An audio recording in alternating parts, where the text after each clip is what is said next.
Olá pessoal, então dando continuidade aqui ao nosso conteúdo, se no nosso primeiro tema, no tema 1, nós vimos a teoria geral do sistema recursal, agora a gente começa a visualizar quais são, afinal de contas, os recursos em espécie do processo penal. Sem muito embaraço, vamos adiante. Vamos falar aqui do rese, da apelação, dos embargos de declaração, dos infringentes de nulidade, da carta testemunhável, da correção parcial, do agravo de execução, do RESP, do REX, do ROC, do agravo regimental nos tribunais e também da reclamação. Além disso, vamos fazer comentários aqui sobre revisão criminal, habeas corpus e mandado de segurança, a revisão, aquela nossa rescisória por excelência, que desconstitui um título já transitado em julgado, e o nosso HC e o mandado de segurança como as ações autônomas de impugnação. Um conceito do Auri: a apelação é recurso ordinário, total ou parcial, porque eu posso me insurgir completamente contra aquela sentença de primeiro grau ou apenas sobre pontos sobre os quais eu não gostei, eu estou em desacordo, conforme o caso. Então, de fundamentação livre, é vertical, porque é para o juiz ou de quem, e voluntário, não há obrigatoriedade, lembrando até que o próprio Auri critica esse conceito de recurso de ofício, né?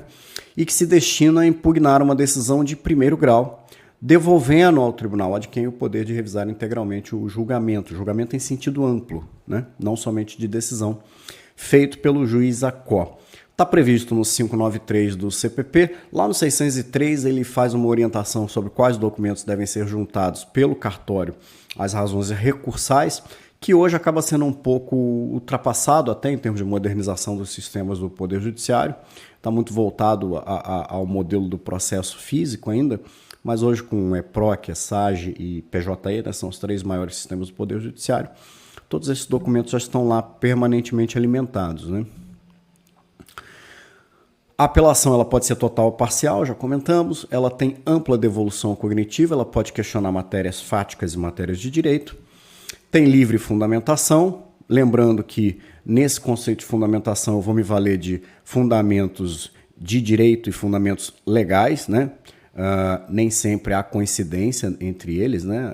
Muitas vezes, se vou me valer de uma teoria, por exemplo, de um conceito, de uma teoria penal de causa excludente da ilicitude, uma causa supralegal excludente da ilicitude, por exemplo, a concordância da vítima em relação ao crime de dano, né? A anuência da vítima em relação ao crime de dano, não está lá no 26 do CP, né? Eu até tenho uma outra possibilidade que eu discuto, que é uma miscigenação do direito administrativo com o direito penal, mas nesse momento deixa quieto. Mas existe essa possibilidade, por exemplo, de eu fazer uma fundamentação jurídica que nem sempre vai estar expressamente constante no código. No júri, porém, eu tenho uma vinculação da fundamentação. Aqui eu vou fazer uma alternação da tela para que a gente possa ver o que diz o 593 do CPP. Está aqui projetado para a gente. Aqui, ó, 593, cabe apelação prazo de 5 dias. No inciso 3, em relação ao tribunal do júri, quando ocorre nulidade posterior à pronúncia, quando a sentença do juiz é contrária à lei expressa ou à decisão dos jurados, quando há erro ou injustiça no tocante à aplicação da pena ou da medida de segurança, ou quando for a decisão dos jurados manifestamente contrária à prova dos autos. Vamos retornar aqui. Ok? Então, no júri, nós temos vinculação. A decisão é substitutiva da sentença, por óbvio, ou seja, ela caça ou anula, lembrando os conceitos que vimos no tema 1, do erro em procedendo e do erro em judicando.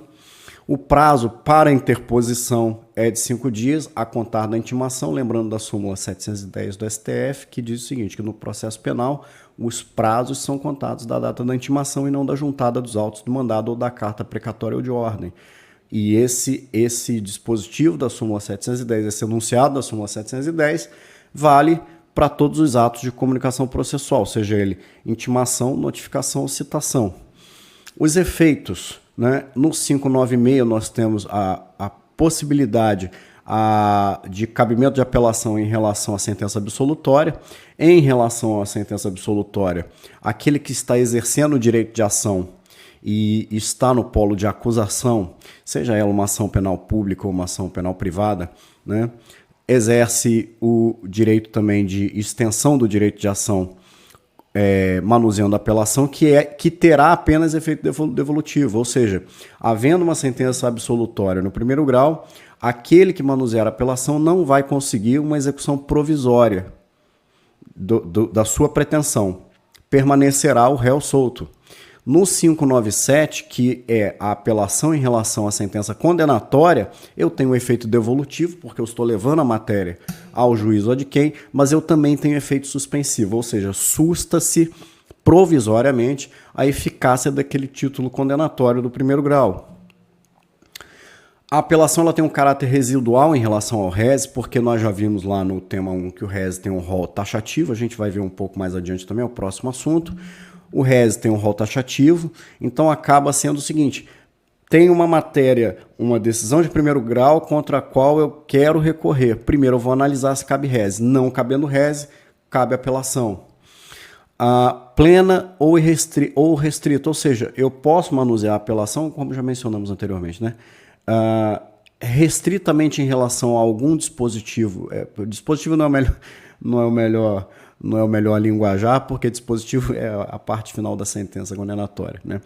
Mas eu posso manusear a apelação em relação a algum ponto daquela sentença que me desagradou ou plenamente contra toda ela. É um recurso que cabe tanto para o órgão de acusação ou contra quem está acusando, nem sempre é um órgão, nos casos de ação penal privada. Cabe para a acusação e para a defesa, né? Lembrando que isso creio que não esteja no conteúdo de prova, foi apenas uma inserção que eu fiz, que no juizado especial criminal, em razão do artigo 82 da Lei 9.099, o prazo lá é de 10 dias, lembrando-se também, né, quem for operar nos juizados criminais, quem for operar na advocacia criminal, que lá nós não temos apelação ao tribunal, mas sim aqui, ó, como diz no 82, ó, da decisão que rejeita a denúncia ou queixa, caberá apelação que poderá ser julgada pela turma recursal. Então, que é composta por 3 juízes, não vai ser julgada por desembargadores, e sim na turma recursal, prazo de 10 dias. Não possui efeito regressivo, ao contrário do RES, aquele efeito regressivo, como falamos no tema 1, é a possibilidade de exercer o juízo ACOR, o juízo que prolatou aquela decisão, o seu juízo de retratação, ou seja, vulgarmente falando, ele volta atrás da sua própria decisão e é uma mitigação, aquele conceito de preclusão pro iudicato, né, da preclusão que opera em relação ao próprio magistrado. Porque, via de regra, uma vez decidido, está decidido, não pode o magistrado voltar atrás, exceto nas possibilidades previstas em lei, que é o RES contém uma dessas possibilidades, o agravo de execução também, do juízo de retratação do magistrado, ou seja, pode ele voltar atrás e analisar a sua própria decisão e voltar atrás sobre aquela decisão que tomou anteriormente. E o cabimento de RES na não admissão da apelação. O que eu estou querendo dizer aqui, pessoal? Eu protocolo uma apelação. Essa apelação não é conhecida pelo juízo de primeiro grau, por exemplo, porque ele decide que ela foi protocolada de forma intempestiva, perdi o prazo. Contra essa decisão que nega o recebimento da apelação, cabe RES, é uma das possibilidades previstas no CPP para o cabimento de RES. Tá ok?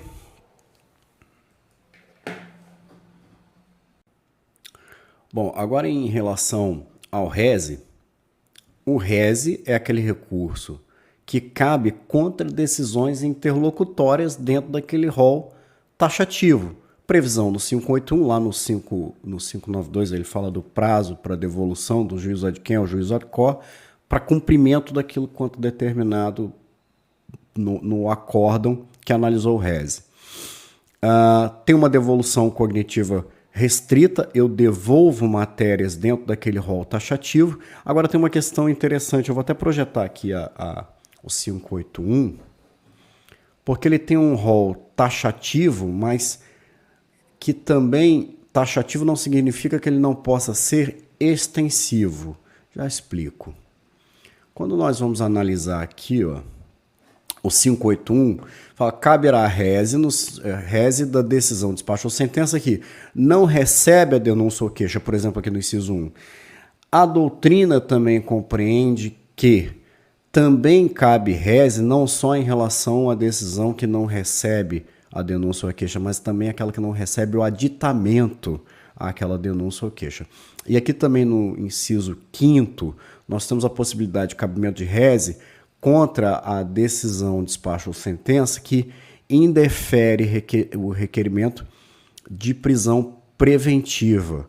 Também se entende, por extensão, que cabe reze sobre aquela decisão, despacho ou sentença que indefere as cautelares diversas da prisão, tá bom? Vamos retornar aqui. Retornamos. Então, é taxativo, mas admitem-se algumas extensões, notadamente essas extensões da interpretação do inciso 1 e 5º, tudo bem? Primeiro e 5º. O prazo é de 5 dias, tanto 586. Possibilidade de reforma pelo próprio juiz, na verdade, exercício do juízo de retratação, que está no 589, já falamos dele. De regra, só tem efeito devolutivo, mas tem efeito suspensivo nas seguintes possibilidades que constam no 584 caput. Perda da fiança, ou seja, o réu que deixa de cumprir aquelas condições que foram impostas no momento da fiança, ou seja, aquelas condições impostas para recorrer em liberdade, na liberdade provisória mediante fiança, com pagamento de fiança.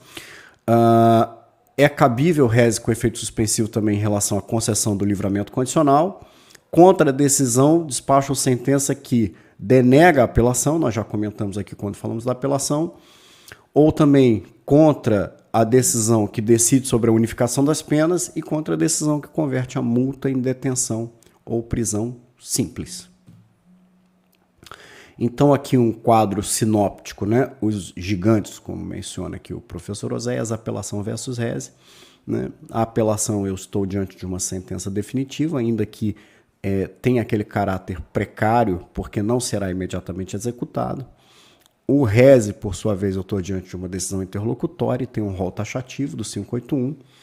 A apelação, ela é residual e ampla, eu posso arguir matérias de fato e de direito. No reze, eu estou adstrito àqueles temas previstos no 581. Existe a possibilidade do juízo de retratação, é o juiz que muda de ideia e volta atrás. Nesse caso, não seguem as razões recursais para o juízo ad quo. O prazo de ambos é de 5 dias e a referência da apelação está lá no 593. Falei que 603 apenas menciona ali, é mais um dispositivo voltado ao cartório da vara sobre o que deve acompanhar o recurso, e o reze previsto no 581. Bom, os embargos de declaração são cabíveis, como já falamos lá desde o tema 1, diante de uma sentença ou acórdão que contém obscuridade, ambiguidade, contradição ou omissão. Em relação ao juízo singular, a previsão está lá no 382, quando for o tribunal de 619. O prazo é de 2 dias em ambos os casos. Lembrando que a Lei 9.099 faz previsão, lá no artigo 83, também dos embargos declaratórios no âmbito do Juizado Especial Criminal. No prazo de 5 dias, o regimento interno do STF tem prazo de 5 dias, lembrando que o regimento interno do STF tem força de lei. E os embargos interrompem o prazo recursal. Agora, cuidado, eles interrompem o prazo recursal desde que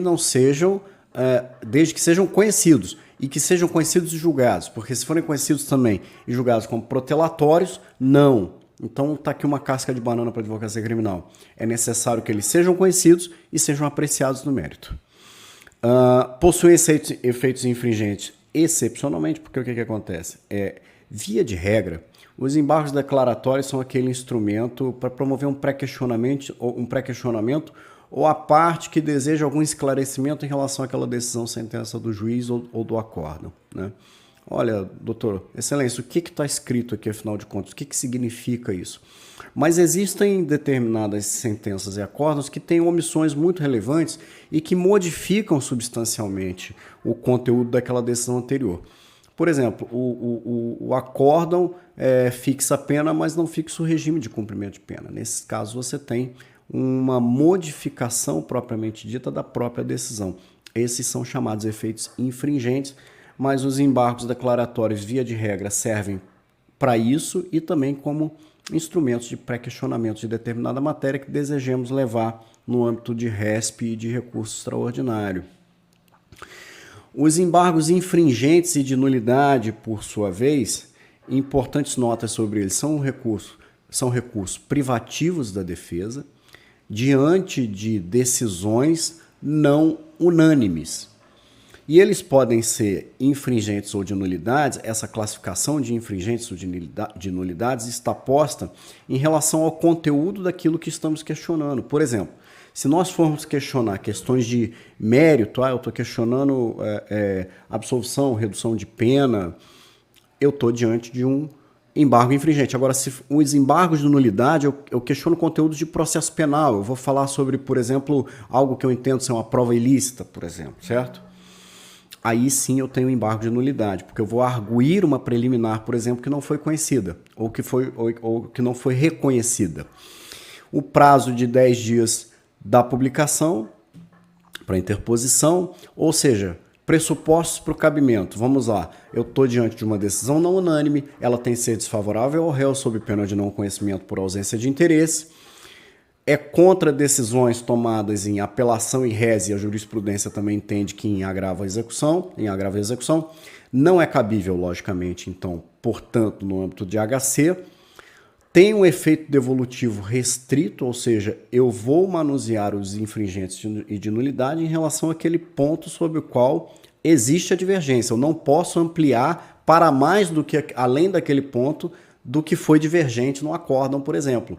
E aqui eu tenho, dessa interpretação, eu tenho uma extensão a uma mitigação do princípio da unirrecorribilidade, porque se eu tenho um acórdão de 2-1, eu tenho um desembargador que divergiu num ponto muito específico, eu estou adstrito, eu estou restrito no recurso a esse ponto de divergência, mas eu também posso, ao mesmo tempo, e aqui eu tenho a exceção à unirrecorribilidade, discutir esse ponto no infringente ou de nulidade e, ao mesmo tempo, manusear um RESP ou um recurso extraordinário e, por isso, uma exceção ao princípio da unirrecorribilidade. Aqui um quadro sinóptico de resumo. A família dos embargos. O embargo de declaração é quando necessita de clareza, ele combate ambiguidade, obscuridade, contradição ou omissão, interrompe o prazo recursal, exceto naquelas hipóteses que falei, de não conhecimento ou de embargos protelatórios, tem prazo de 2 dias, existem outras previsões no GCRIM e no STF de outros prazos, e os infringentes de nulidade é um recurso privativo da defesa, quando estamos diante de uma decisão não unânime, desfavorável ao réu, sob pena de não conhecimento, falta de interesse, e tem o objetivo de fazer valer o voto vencido, prazo para interposição de 10 dias. Em relação à carta testemunhável, vamos ver o que é importante. O comentário do Auri, ele menciona que é um instrumento desconectado da realidade do processo penal e da administração da justiça. Na verdade, a carta testemunhável foi um instrumento importante num determinado período histórico, quando você tinha juízes representantes do Império. A carta testemunhável vem desse período, né? E quando havia a possibilidade, através dela, de a parte acionar um representante da coroa, do imperador, portanto, reclamando do procedimento daquele magistrado. E é por isso até que esse recurso não era dirigido ao magistrado e, como consta aqui embaixo, ele é dirigido para o escrivão ou para o secretário do tribunal. É bem estranho, né? Há muitas críticas em relação a ele, mas continua vigente a sua previsão. Tá? Ele tem um caráter subsidiário, ou seja, só é cabível quando não houver o cabimento de outro recurso. Na prática, o que acontece é a utilização da carta testemunhável em relação àquele magistrado que ou denega o rese ou agrava a execução, ou ainda que o admitindo, não promove a remessa dos arrazoados ao tribunal. Nesses casos, são casos clássicos de cabimento da carta testemunhável. A sua previsão está no 639 do CPP. A interposição disciplinada no 640 é onde ele menciona o endereçamento aos servidores da vara e não ao magistrado, ao escrivão, ao secretário do tribunal. Não exige preparo, se processa mediante o rito do rese, quero dizer que exige a possibilidade do juízo de retratação do magistrado. O prazo para sua interposição é de 2 dias e o procedimento está descrito nos artigos 641 a 644, inclusive no 644, já encerrando a disciplina da matéria, o CPP menciona que pode haver, no momento em que quando o tribunal recebe aqueles arrazoados no âmbito da carta testemunhável, estando ele suficientemente instruído, pode o tribunal promover o julgamento do rese, por exemplo, no âmbito do julgamento da carta testemunhável. Não precisa ele aguardar qualquer outra manifestação ou qualquer outra remessa, pode julgar propriamente o mérito do próprio recurso que estava aguardando o julgamento ou que estava aguardando a remessa. A correição parcial é talvez a mais polêmica de todas, porque ela é uma medida utilizada mediante o erro de procedimento do magistrado.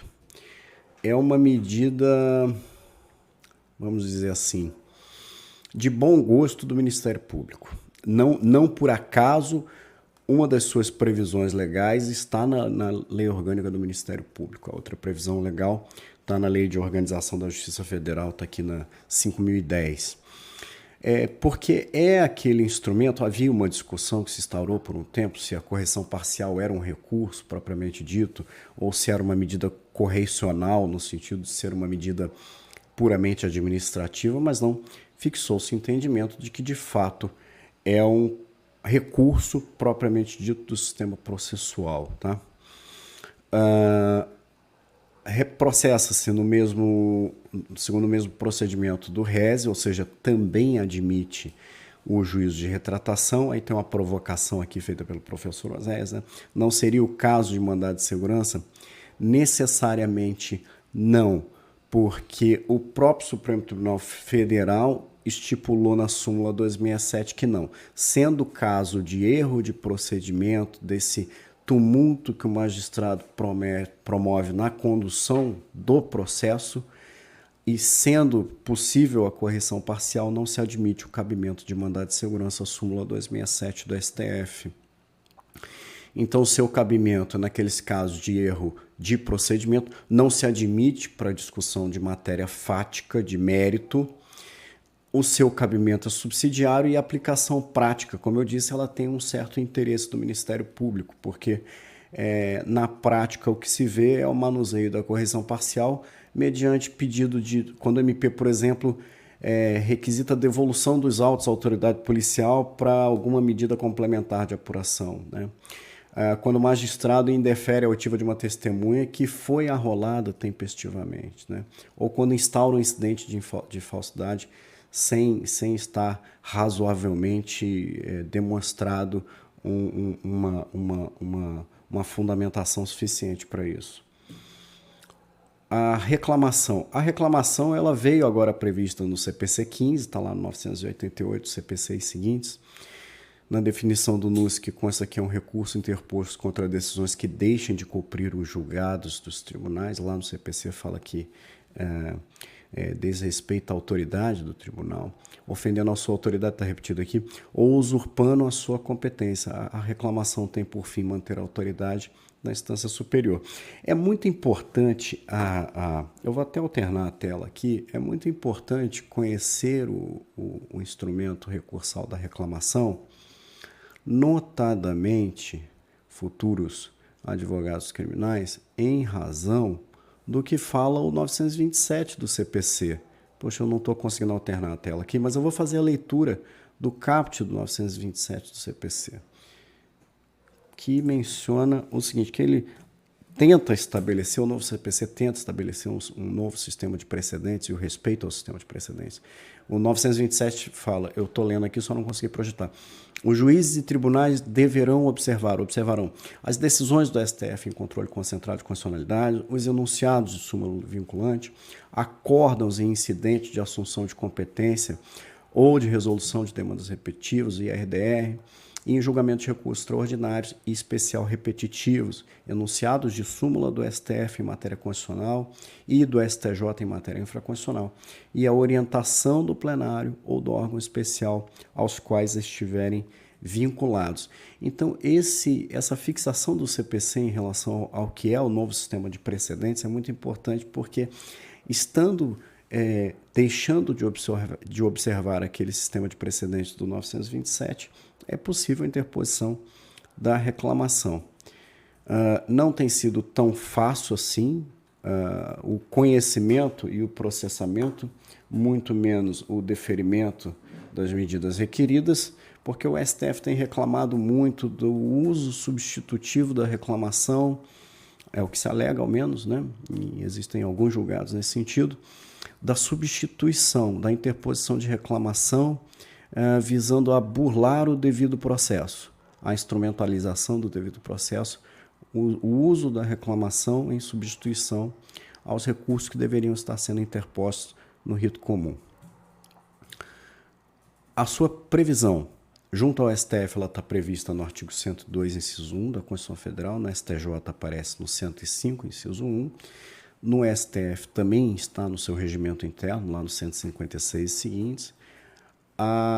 O rito de processamento e a própria previsão legal da reclamação na STJ, como vimos, está no 988 e seguintes do CPC. E uma das utilidades práticas, eu já disse que hoje ela vem sendo muito utilizada, principalmente pela advocacia criminal, para fazer cumprir aquelas decisões, nem decisões, os precedentes vinculantes, é assim que a doutrina quis fazer através do 927 CPC, para fazer cumprir aqueles julgados, por exemplo, em controle concentrado. Mas ainda há uma utilidade prática clássica da reclamação em relação, por exemplo, a quando a gente tenta obter acesso aos autos de inquérito policial e não consegue, ou são negados, né? É matéria, inclusive, da súmula 14 do STF. Então, aqui, ó, um quadro sinóptico de novo para a gente recordar. A carta testemunhável para destrancar o recurso denegado na origem, né? Ou o recurso que ainda que admitido não foi promovido a sua remessa, o prazo de 48 horas, 2 dias, né? Lembrando que o 798 conta em dias, então 2 dias no 798 do CPP.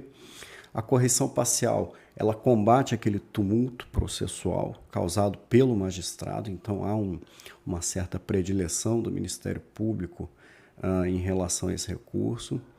E a reclamação preserva a competência do tribunal ou garante a autoridade das suas decisões, e eu peço que vocês observem, ainda que como atuantes, militantes na advocacia criminal futuramente, ou mesmo no Ministério Público, que valham-se desse instrumento também para fazer observar o 927 do CPC em relação aos precedentes vinculantes.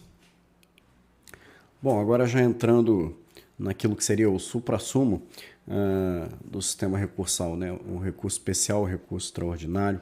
Vamos ler aqui uma pequena definição. É dirigido ao STJ, volta-se à garantia da autoridade da lei federal, né? Não estamos mais falando da autoridade das cortes e dos seus julgados, agora a autoridade da lei federal, evitando que essa seja desrespeitada pelos tribunais regionais ou estaduais. Então, outro requisito para sua pretensão, para postular um recurso especial, é que tenha a necessidade de enfrentar-se um acórdão, seja de Tribunal Regional Federal ou de Tribunal de Justiça, ou Tribunal de Justiça do Distrito Federal, TJDFT, do Distrito Federal e Territórios.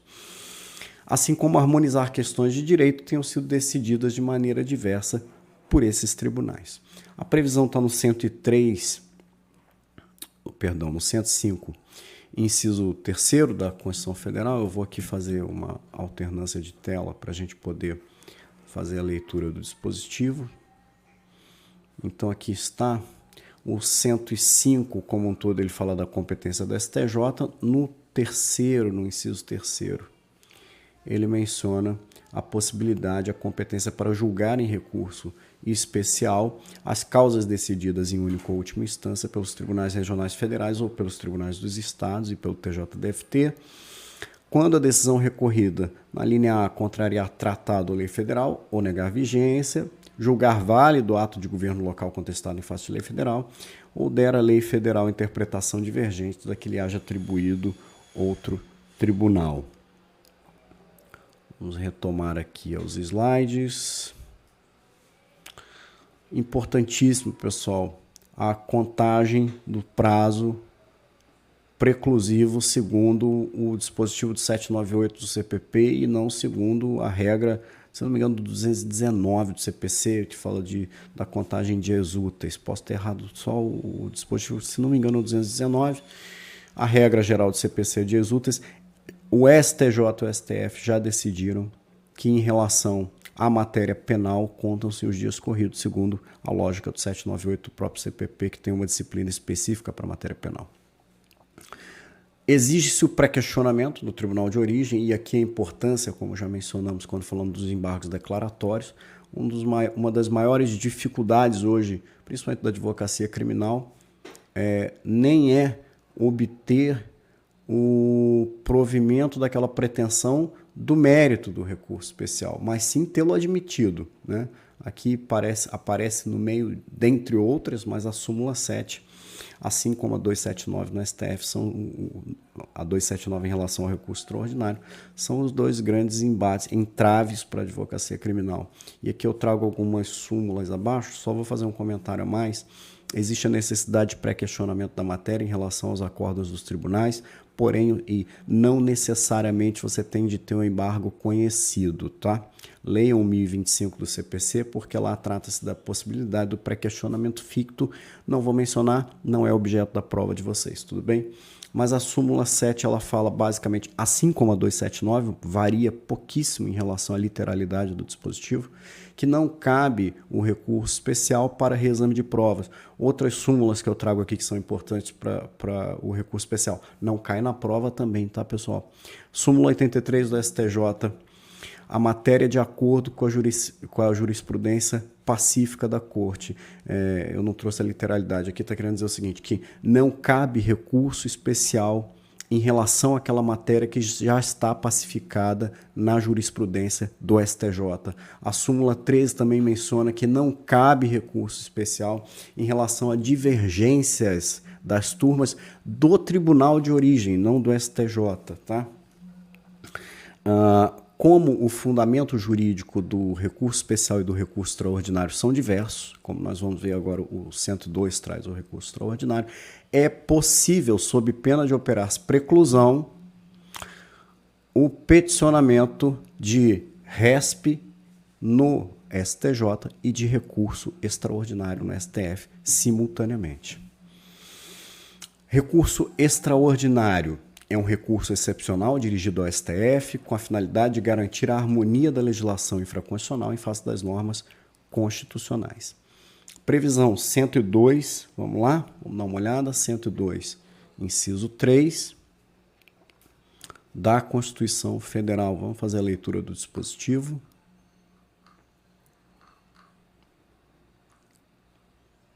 Aqui estamos. Compete ao Tribunal Federal, é o caput do 102. Julgar, mediante recurso extraordinário, as causas decididas em única ou última instância, quando a decisão recorrida contrariar dispositivo dessa Constituição. Vejam que aqui ele não menciona a restrição em relação ao julgamento dos tribunais regionais federais ou os tribunais de justiça e o TJDFT. Então, inclusive, é possível recurso extraordinário, como consta ali no slide, a gente já retorna, em relação aos julgados das turmas recursais dos juizados criminais. Cabimento dele, quando as causas decididas em única ou última instância, quando a decisão recorrida contrariar dispositivo da Constituição, declarar inconstitucionalidade de tratado ou de lei federal, julgar válida lei ou ato de governo local contestado em face da Constituição, ou quando julgar válida lei local contestada em face da lei federal. Vamos retornar. Retomamos aos slides. 15 dias corridos, né? Só faltou aqui o parêntese, mas segue-se novamente a mesma lógica em relação ao recurso especial, 15 dias corridos, regra do 798 para contagem, prazo preclusivo. É necessário demonstrar-se a repercussão geral da matéria, né? Repercussão geral é essa que só pode ser recusada pelo tribunal mediante o voto de 2/3 dos membros do STF, ou seja, 8 votos. É a regra que está no 102, 3/3. Do mesmo modo, como mencionei, algumas súmulas importantes para o recurso especial, não são poucas, como eu disse, os filtros para interposição e para admissão do recurso especial e do recurso extraordinário são dificílimos de serem superados. A súmula 279, como eu disse, é quase que a literalidade da súmula 7 do STJ. Para simples e exame da prova não cabe recurso extraordinário. A 282 é importante também, é inadmissível o recurso extraordinário quando não ventilada em decisão recorrida a questão federal suscitada, ou seja, pré-questionamento. 356, o ponto omisso da decisão sobre o qual não foram opostos embargos declaratórios não pode ser objeto de recurso extraordinário por faltar o requisito de pré-questionamento. E a 640, quando fala dos juizados, é cabível recurso extraordinário contra a decisão proferida por juiz de primeiro grau nas causas de alçada ou por turma recursal de juizado especial civil e criminal. Recurso ordinário constitucional, uma rápida definição do NUS, é uma hipótese constitucionalmente prevista em que o processamento do recurso para o STJ e para o STF contra determinadas decisões dá-se automaticamente, ou seja, não tem aquele problema dos filtros da admissibilidade da súmula 7 do STJ, 267 do STF, obrigatório nos casos do RESP e do recurso extraordinário. Funciona como se fosse uma apelação, ou seja, um segundo momento de apreciação daquele mérito, previsto no 102 segundo, no 105 segundo da Constituição Federal, está lá ou seja, no rol de competências do STF, do STJ. Tem uma grande utilidade prática que é servir-se como um segundo momento de apreciação do mérito que aventamos em habeas corpus em mandado de segurança. Por exemplo, eu tenho uma decisão denegatória, uma decisão colegiada qualquer, um acórdão de Tribunal de Justiça contra o qual eu ingresso com habeas corpus no STJ. Se eu sucumbir nesse HC, eu tenho uma decisão, portanto, denegatória desse habeas corpus. Contra essa decisão, cabe o ROC no Supremo Tribunal Federal. Agravo de execução é, como o professor menciona lá no quadro abaixo, é o coringa da execução penal, né? Está previsto no 197 da LEP, não vou me estender muito, estamos caminhando para o fim. Aliás, a LEP é um assunto que gosto bastante também, em razão da sua natureza mista, ou até mesmo da discussão sobre a natureza jurídica da LEP.